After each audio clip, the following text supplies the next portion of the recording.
MCBS സഭാംഗവും ജർമ്മനിയിലെ Cologne ഫ്രഷ്നിലെ ബുഴ്ബൽ saint Ulrich ഇടവകയിലെ വൈദികനുമായ father Mathew പഴയവീട്ടിൽ MCBS നിത്യസമ്മാനത്തിനായി വിളിക്കപ്പെട്ടു.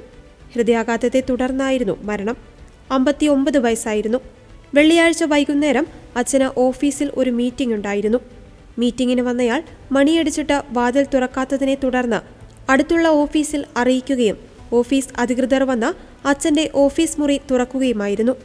മുറി തുറന്നപ്പോൾ അബോധാവസ്ഥയിൽ കണ്ട അച്ഛനെ പെട്ടെന്ന് തന്നെ ഹോസ്പിറ്റലിൽ എത്തിച്ചെങ്കിലും ജീവൻ രക്ഷിക്കാൻ സാധിച്ചില്ല.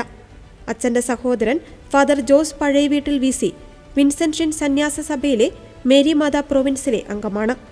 കോഴിക്കോട് കൂരാച്ചുണ്ട വട്ടച്ചിറ സെന്റ് ഗബ്രിയേൽ യൂണിറ്റിലെ പഴയവീട്ടിൽ കുടുംബാംഗമാണ് ഫാദർ മാത്യു MCBS.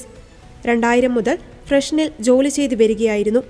1984 നോവിഷ്യേറ്റും 87 വരെ ഫിലോസഫി പഠനവും 92 വരെ തിയോളജി പഠനവും നടത്തി. 1992 അച്ഛൻ പൗരോഹിത്യം സ്വീകരിച്ചത്. 96 വരെ കർണാടകയിലെ ഷിമോഗയിൽ മിഷണറിയായും ജോലി ചെയ്തു.